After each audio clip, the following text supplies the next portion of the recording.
Hey everyone, this week was a wild one, and I'm doing pretty okay, but politically it's a very bad week. So I'll hold back and just say war is bad, and I hope leadership eats shit.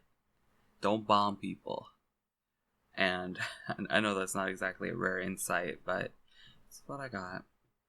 Alright, so going into what I did this week, other than following politics, I'll start with small stuff. So I did find myself with enough energy to hop back on RuneScape, and this is a dumb little thing, but it makes me feel a lot better to be able to say I did something other than just watch YouTube or just only message people on Discord after work. I feel like it creates a much better sort of like vibe to say like, oh, I got something done.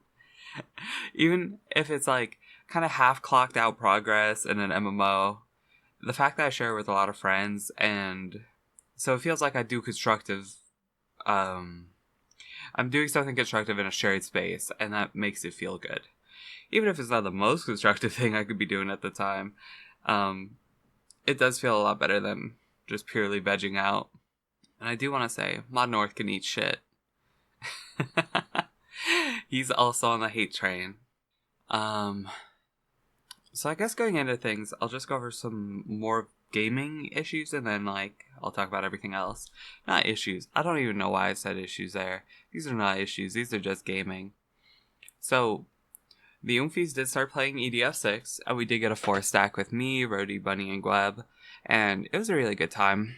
So I've mentioned before playing EDF 4.1, and it is so much different when you're playing with an actual group of 4 instead of just a duo. And I think that it'd be nice if it went up to 5-player, because I understand it's like, oh, you get the even spread of all 4 classes. I have more than 4 friends, total, so it's like, it would just be more convenient, but I understand how the world is. Nothing's perfect. So, next up, I'll go on to the other EDF. So, we did beat EDF 4.1, me and Bunny, this week. We got up to the mission number 90 whatever, and we did that. And the big thing was just that the last few were such a pain in the ass.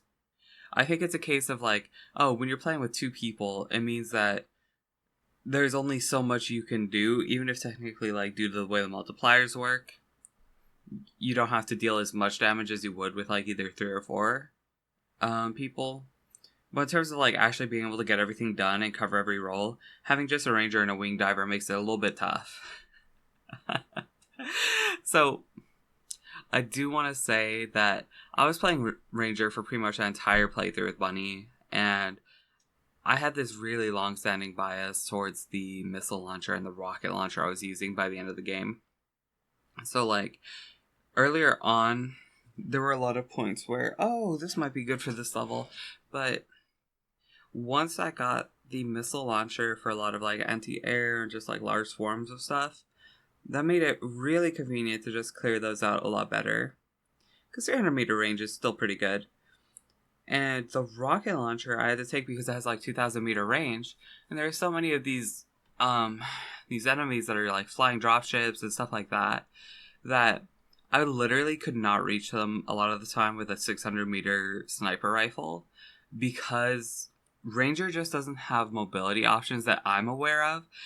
We have the roll, and it's sure, that's technically faster, but compared to Wing Diver or Fencer, or even Air Raider, if you do get a vehicle, it's Ranger on its own has kind of doo-doo mobility. So I kind of regret sticking with Ranger so much, but having the missile launcher with the 3-target lock-on was pretty good for clearing out stuff I won't even mention them, but some of the later enemies in the game that are flyers, and also for stuff just dealing with a bunch of the jumping spiders because they're annoying. The rocket launcher was just primary DPS weapon for single targets, or if the missile launcher just didn't have the range. So it was the only way I was able to contribute to stuff like dropships and everything like that. So I don't know if there were any other strategies for Ranger loadouts in 4.1. maybe it's just affected by the fact that since I didn't have an air raider on my team, I couldn't get, like, vehicles. Since Ranger's also supposed to be able to use vehicles. So, it could just be something with that, like, being a big contributor. But I think Ranger in 4.1 felt weird. I don't know if anyone else has more experience and has any preferences for Ranger setups in 4.1. But this 2-player setup, it felt pretty scuffed. Just let me know if you do have any experience. And so we beat kind of the main story of 4.1. And the other game I got to beat this week was Deltarune Chapter 1. So it felt crazy playing this almost a full decade after Undertale. I think I got to Undertale slow too. I think it was 2015 or 2016. And the big thing is that I don't think I was really hooked at the start of Chapter 1, but then it really grew on me a lot. And I think that's normal, because Sebby's writing is a lot of fun, but, like, I need something more than that to really get that investment in the game. So I will say, I'm going to talk about some Deltarune Chapter 1 spoilers in case there's any other slowpokes like me. So I'm going to try and put a chapter marker here, and hopefully that'll work out. I haven't done it before, so I'm not 100% sure what the process is, but I'm going to try doing that before I make the video public when I do put this up. So, like I said, I didn't get excited for, like, the first third of Chapter 1, because it's like, it was cool. It was fine. But the setting doesn't really do a lot for me, and you gotta have the character development and, like, the actual character relationships built up before I really get invested in them. It's a case of Ralsei being a weird nerd is fine. Chris being silent, that's fine. But you put them together and you don't have Susie playing with them well, it's boring. So, after Susie and Lancer became buddies, and Chris and Ralsei, like, get to actually interact with all four of this sort of group for Chapter 1, that gets a lot more fun than when it's just the Chris and Ralsei show featuring Susie sometimes being antagonistic and not really engaging. So I think it progressed really well, and Susie's, like, initial showing of vulnerability as she gets close to Lancer is really charming, and, like, the whole accidentally, like, I'm gonna kill your dad thing like, freaking Lancer out was, I just thought it was a great time. And it makes sense that it took a little bit for it to come together, because honestly, Chapter 1 was really short, and I think this is normally the part of a game that I definitely care the least about, just, like, the initial character setup. I don't think that's anything too spicy, because it's like, once you know the characters, then you're invested in them. So, now that I'm already in, and I'm, like, kind of sold on everyone, and I got to do, like, I got to unlock the fight with Jevil. I didn't win. I did do that. And I really want to know his bullshit. I really want to know Seam's bullshit. And I got to do some of the, like, Light World talking, because I'm pretty sure it's called Dark World and Light World stuff, but I got to do some of that talk, and that made me, like, really warm up on the Light World setting a lot too, because it's like, when you don't get to talk to any of the characters, you're just forced into a scenario you think is kind of mid, like, that's not gonna win me over. But this free talking was a lot of fun. And what's up with those flowers Asgore has? Is this Undertale? I'll play Chapter 2 sometime soon, but that was a really good start. Then I got to do one movie this week, because my one movie group decided to do a Jackbox night instead. And let me just tell you, playing Jackbox for the first time in a while was great, but I got fucked over on one of the prompts in Quiplash, or whatever the hell it's called. So I just want to give, like, an anti-shout out to my enemies who have stolen that Quiplash win from me by copying my answers. I'll have that pulled up here, I hope, but it was fucked up. But then going on to the movie I did see, Dawn of the Dead from the original George Romero movie was really sick. I don't really have any strong memories of Night of the Living Dead, but I do remember watching both that and Dawn of the Dead when I was a kid, and also Day of the Dead and Land of the Dead. Now, I don't have strong feelings on those two either, or Night of the Living Dead. So let's just stick with Dawn of the Dead. I thought this movie was cool as hell when I was a kid. I was like, wow, they're in a mall and there's zombies. That's so cool. And the big thing is that seeing it now and realizing, like, oh, the world is fucked up, and, like, I'm really liking the way they depict the unraveling. And I really like the way they depict the characters just being absolutely their worst enemies. Like, just their own worst enemies, rather. It's like watching, like, a melodrama almost. Seeing how often the characters will fuck things up for themselves in a way that makes it...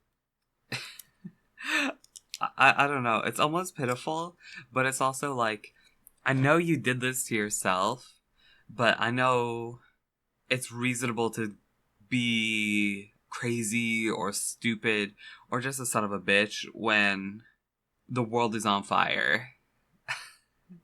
At least compared to, like, if you're going about your daily life and you fuck things over for yourself this bad, this consistently, I would feel less bad. But these Oomphies really are in a bit of a special situation that makes it more, like, pitiful and, like, tragic to watch. I really like it. I don't know how I would do if I was cooped up in a mall in a sort of zombie situation. I think I definitely would have fucked up way before that. Now, I do want to say that's probably the best, like, actual horror movie I've seen in a while. And one thing that was brought up while we were watching it was that apparently there was controversy around its release due to, like, how graphic it was. And it is awesome looking back on this almost 50-year-old movie, which it is itself crazy to think about, almost 50 years old. And thinking, like, I understand how people could say that, but it's like the actual graphics of the violence were way less impactful to me than the, like, themes and specific, like, victims and perpetrators of the violence. Like, I do remember it stood out to me, just, like, the way the hotel at the start was depicted, or the apartment building, rather, I think.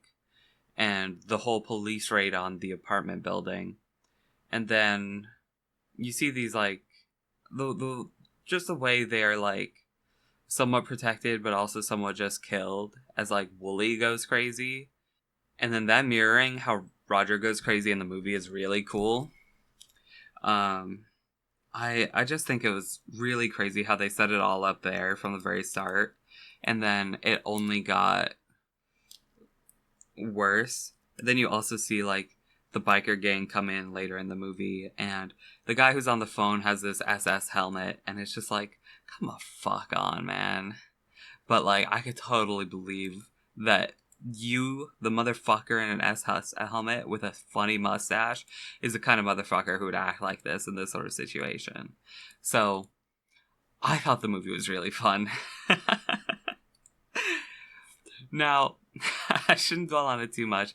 And the last thing I have a lot to talk about is, so, I think I talked last week about how I was reading light novels again. Because, like, reading is good. And on account of being light novels, they're usually really easy to pick up and put down, which makes them very convenient for while I'm at work and sometimes only have a few moments of downtime. And I think that it's a lot easier to get into them than it would be to, say, pick up the Expanse novel I've had on my back burner for, like, a year now, since last summer. So, anyways, getting into this, I did read VTuber Legend. How I Went Viral After Forgetting to Turn Off My Stream. And it's a really fun one where this kind of, like, this goofy girlie is like, okay, I'm kind of done with this stream, and I had a tech error, and now I'm just gonna go drink off stream and do my own shit. Turns out she forgot to turn her stream off, and it just becomes this series where horny gay shit is happening all the time. Like, this main girly and all of her friends are constantly, like, doing everything short of jerking each other off. Just being honest there. And I think that it being about fictional VTubers makes it really fun for me, because I was briefly kind of following the VTuber scene in around 2021 or 2022-ish, as far as, like, sort of corporate VTubers go. And I got out of that after that point, because the weird mindset that I took on was just like parasocial investment in the actual relationships of the VTubers between each other. And it was that whole thing where it's like, obviously, like, they could have these moments on stream, but, like, you just gotta be normal about it, dog. And remember that they're streamers and not just, like, the actual people you know in your life.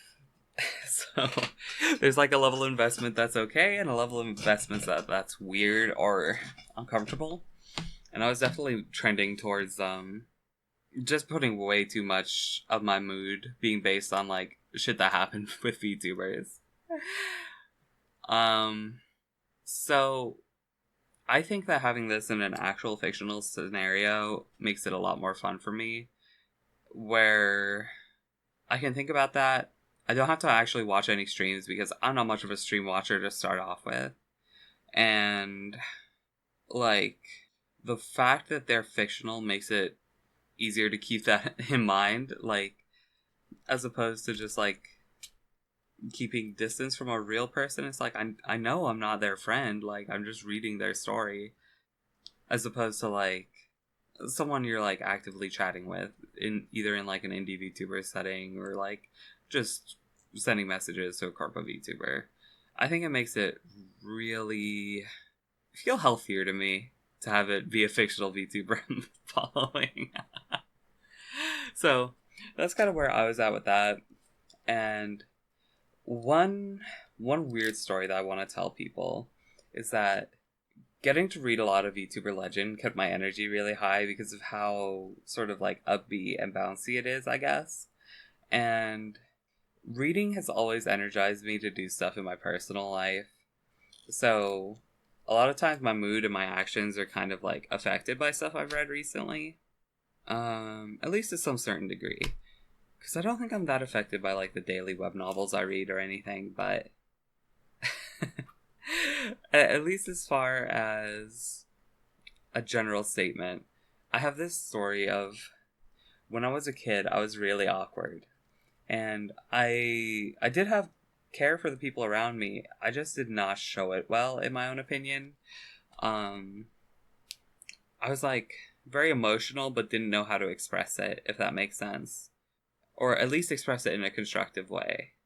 So I had real difficulty with that, and, like, maintaining friendships really well when I was, I don't know, like, 12.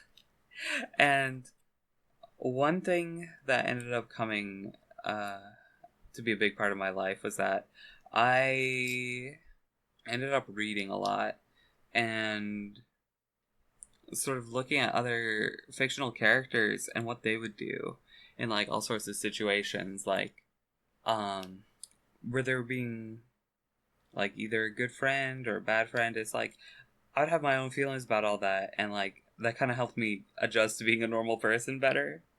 I don't know about normal, but at least somebody I like being. And I think that's the important thing.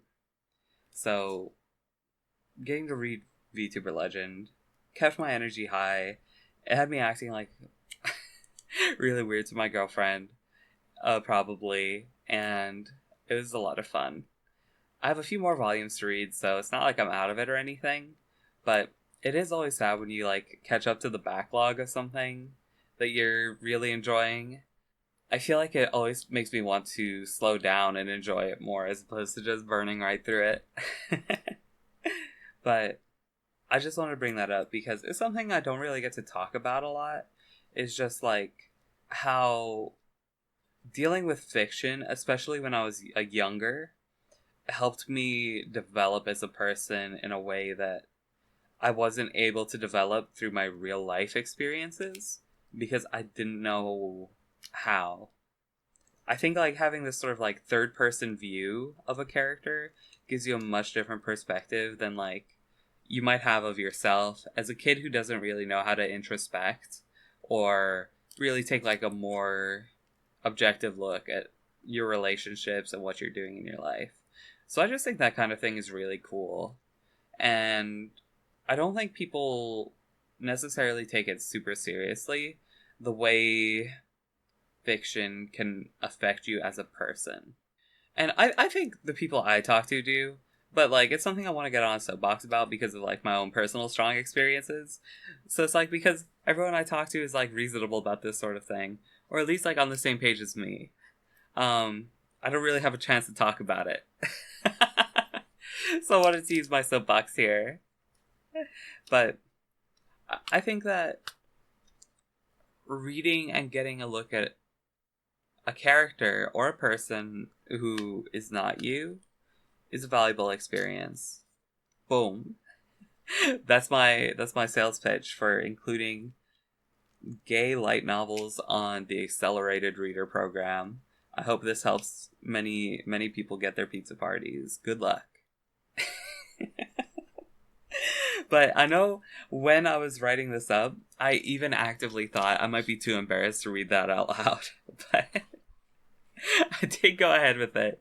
And I hope it didn't seem too weird, but it's what it's got. It's what I got. It's whatever. Now, for the last topic this week, I have to say, I did not cook anything that interesting this week. The big thing was I just did another weeknight meal where I had orzo with some of the unseasoned carnitas I made, which is salt only, and then you pull it and freeze it. And once again, it's like a really good way to just make like a good amount of food on a weeknight without much effort or any real brain power. Because literally the hardest part of it is grating Parmesan and then mixing that in to like the sauce. And that's not hard at all. So I had a very delicious weeknight meal, but not very exciting to talk about. Then on Saturday, yesterday, I ended up having fried tofu with ginger scallion sauce because I did not have I wanted to make Japanese curry for the first time in like 2 or 3 years, but my local store just doesn't stock Japanese curry roux, and I couldn't remember if they did or not, so I kind of went to the store and was like, okay, I'm either gonna have tofu tonight or I'm going to have Japanese curry if they have it. They didn't have it, so I gotta order that online, and maybe I'll do that next week because it's been so long. I know it's like a real easy meal, so it's not exciting to talk about, but I think it's worth having easy meals and making food you like. I've just been having trouble finding new recipes that are really in the intersection of exciting and available in my local area. I live in what's not like a food desert or anything, but it does lack specialty items and like not like normie white people American cooking items. I don't know how to put that. Like a while ago, I think 2 months ago at this point, I made gumbo, and I couldn't find okra, and I couldn't find I don't know, Philly. The I believe it's like powdered sassafras root or something like that you're supposed to add to gumbo. Couldn't find either of those, so I had to substitute them. And even andouille sausage, I have to go to like a specialty sausage shop for. So it's a case of like picking recipes I can do reasonably is pretty tough. Because I could get stuff like spices that aren't necessarily available in my area, but it requires forethought and foreplanning that I don't always have. Like in this case of me not being able to get that curry roux locally, so I need to order it online. So I'm hoping I could cook that Japanese curry next week. I'm gonna order that probably right after I'm done recording this. And I'm looking forward to it. Now, I went off script a lot here, But one thing I recommend is that if you ever make something like a ginger scallion sauce, just for like dipping another food in, if you just dress up a veggie with the leftovers, it's a good way to use it up. I was dipping my pan-fried tofu into the sauce, and then when I ran out of tofu, I just got a steamable bag of edamame. I ran that in the microwave, and then I threw that in the sauce, and it was scrumptious. Now, I know that's a really basic tip. Hey, just use the sauces that you have on food, and it will make the food delicious. But I know it's something that I don't necessarily think of or use as much as I should, so I just want to put that out there. And now, I think that's everything I had for right now, and I hope y'all have a good week, and take care.